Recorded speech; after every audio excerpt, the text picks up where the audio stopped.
There are people who give their whole lives so others can live better ones.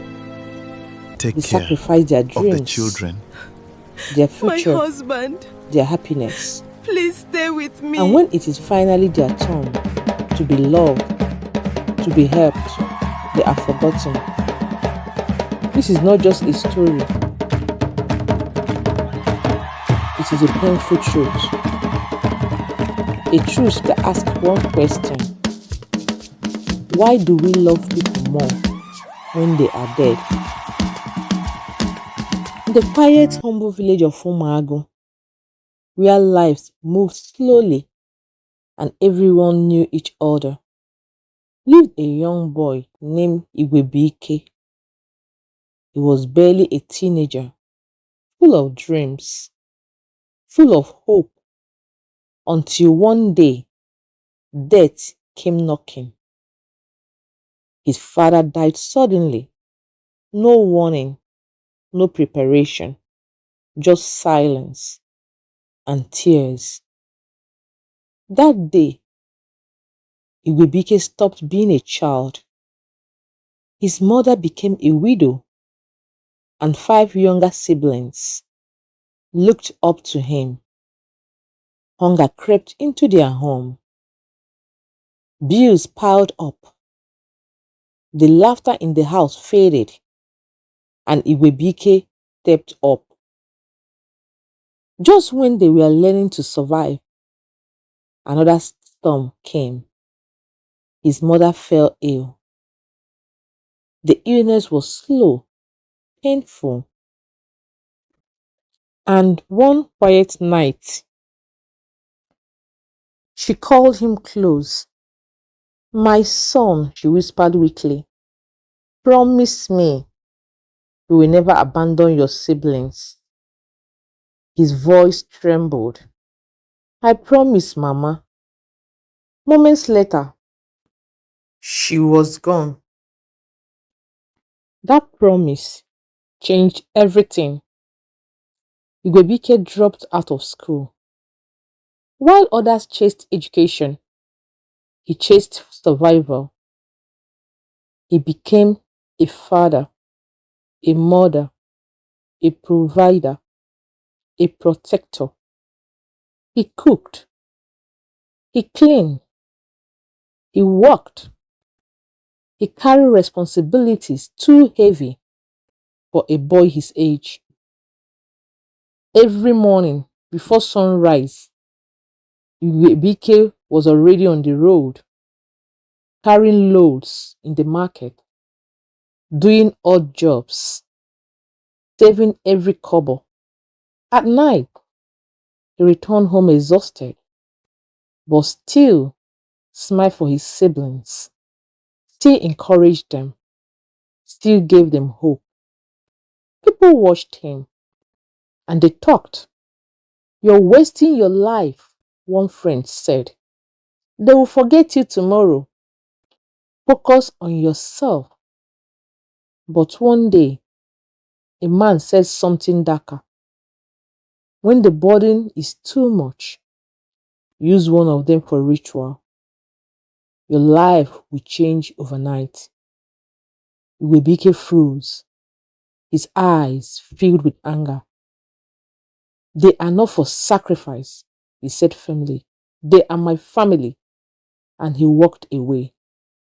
With the little money he saved, he started a small business. It wasn't much, but it was something. And slowly, grace found him. His business grew. People began to respect him. Doors opened. Igwebuike didn't forget his purpose. He lifted his siblings, one by one. Ikechi, the second son, was sent to Lagos as an apprentice. He enjoyed hardship but learned business. Amara, the first daughter, went to teachers training college. She became a teacher and later got married. The third son, Nnanna, became a lab scientist. Neji and Uchechi, the youngest, were well taken care of. They lacked nothing because Igwebuike gave everything. Then came Adamma, a woman with a kind heart. She didn't just marry Igwebuike, she embraced his siblings, loved them like her own. Together, they built a home filled with peace, and soon they had 2 children. Years passed. Everyone succeeded. Everyone moved on. Igwebuike finally had peace, but life was not done with him. He started small, a little weakness, a little pain. Then it grew.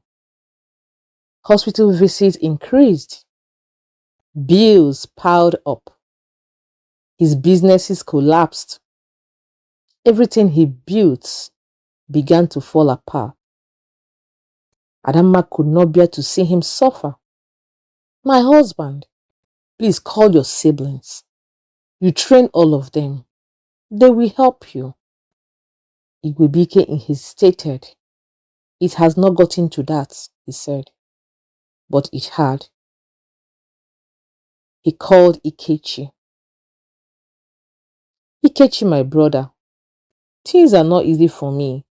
I am sick and I need some help. There was silence. Then Ikechi spoke. Ha, brother, I understand. Things are also tight here. You know, business is not moving well these days. Customers are owing me. Even the goods I bought are still in the warehouse. Let me sort things out first. Once money comes in, I'll send you something. The call ended. Nothing came. He called Amara. Brother, nothing will happen to you by God's grace, she said. Then she continued. Chidinma just gained admission, school fees, accommodation, feeding. Everything is on me now. My husband is trying, but things are tight. Let me talk to him. We will see what we can do. The call ended. Nothing came. One said, I just took a loan. I'm still paying. Another said, my business is down. Another, I will come next month. Excuses, excuses, excuses. Only Uchechi, the second daughter, responded. She sent 100,000. That is all I have. Please take him to the hospital. She called often. She cared. But she was alone. Days turned into weeks, and weeks stretched into months. Each morning, Adamma would wake up before dawn, not because she had strength, but because worry would not let her sleep.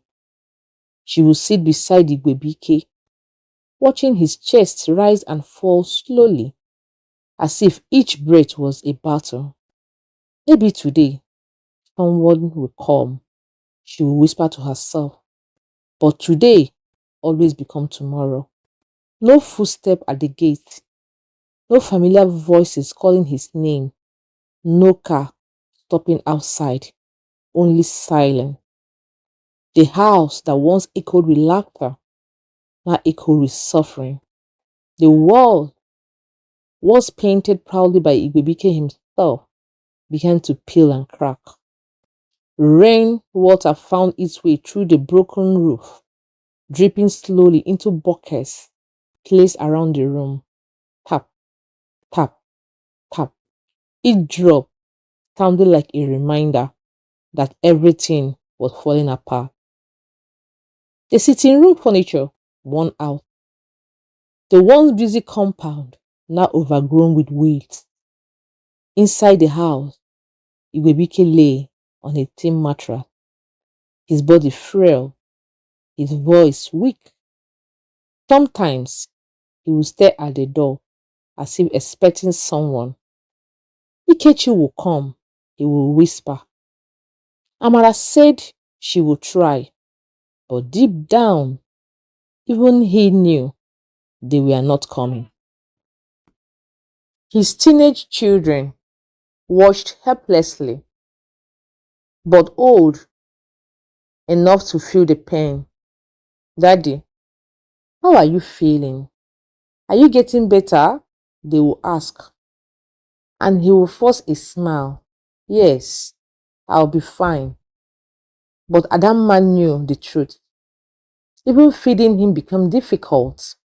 There were days when all they had was watery pap, and still no one came.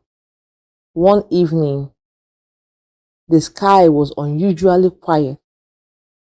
No wind, no sound of children playing outside.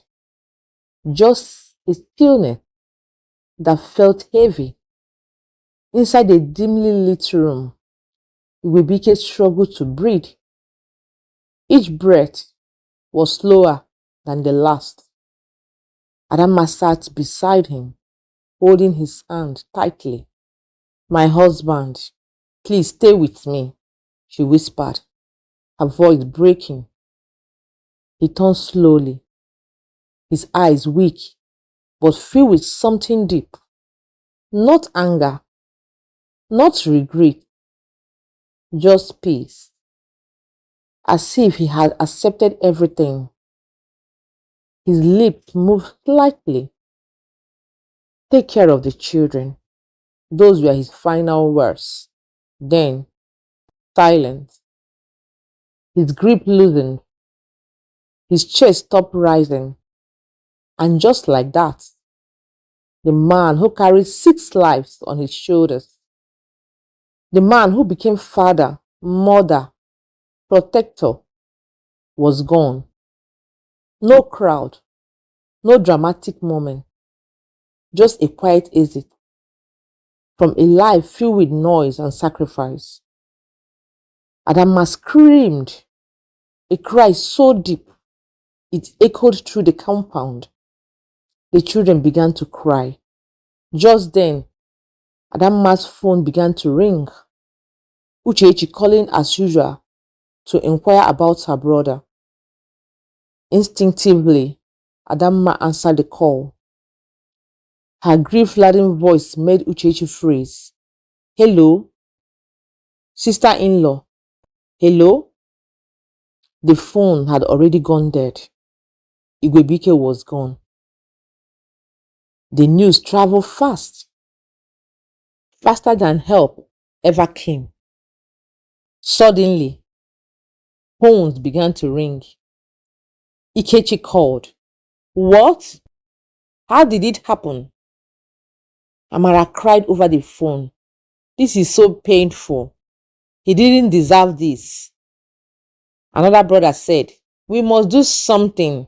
We cannot just bury him anyhow. Meetings were called. Group chats became active. Plans started forming. The same voices that once had excuses now had urgency. We will give him a befitting burial. He suffered too much. We must honor him. We will show the world who he was. Money began to appear. Contributions started. Concern suddenly awakened. But it was too late. What they could not do when he was alive, they did effortlessly now that he was gone. Millions of naira were raised within days. Ikechi took charge. Our brother deserved the best, he said boldly. Plans became bigger. Let's renovate the house, bring it down if it's necessary, and rebuild it beautifully. And they did. The old cracked walls were pulled down. The leaking roof replaced. Paint covered with paint. A casket worth 2 million naira was ordered. Nothing but the best, they said. Cows were brought in numbers. Food vendors hired. Dancers invited. Professional pallbearers booked. Even those who claimed they had no money before now contributed heavily. Flights were booked, hotels reserved, outfits sewn, everything grand, everything expensive, everything unnecessary, because the one it was meant for was no longer there. The day arrived. The compound looked like a festival ground. Bright decoration everywhere, canopies, music blasting, crowd gathered, laughter filled the air. People admired the setup. Wow, this is a befitting burial. They really loved him. But beneath the beauty was a hidden truth. This was not mourning. This was a shameless display, an attempt to soothe their guilt. The same house where he suffered now looked like a palace. Too late. Amidst the noise, the music, the crowd, poor people sat quietly. Adamma, her children, and Uchechi. No laughter, no excitement, only pain, real pain. Adamma's eyes were swollen from crying. Her children held onto her tightly. Uchechi stood apart, watching everything. Tears rolled down her face silently. She remembered the calls, the begging, the helplessness, and now this. She shook her head slowly. This is not love, she whispered. This is a glaring attempt to cover guilt, because true love would have shown up when it mattered. Adamma stepped forward. Silence fell. She began. Thank you all for coming, especially those who found time to be here today, but could not find time when my husband was alive. Igwebuike gave everything to his siblings, his youth, his strength, his future. And when he fell sick, when he needed them the most, they were nowhere to be found. No visit, no help, only excuses. Today, I see money. I see a renovated house. I see a grand burial fit for a king. And I ask you, if this same effort, this same money, this same love was given to him while he was alive, would he be lying here today? You rebuilt this house, but you could not rebuild the life inside it. You came to honor him, but the greatest honor is not in how we bury the dead. It is in how we care for the living. Let this be a lesson to all of us. Take care of your loved ones while they are alive. Give when it mattered, not when it is too late. Build the houses while they can still live in it, not when they are gone. Because a man who died wretched does not need a king's burial. He needed love when he was still breathing. Rest well, my husband. Silence filled the air. The crowd murmured. Face dropped. Tears flowed, not from grief, but from guilt. His siblings stood speechless. for the first time they saw the truth. As the interment continued, there was no music, no celebration, only silence and regret. The moral lesson from this story: don't wait until death before you show love, because the dead will not feel your sacrifice.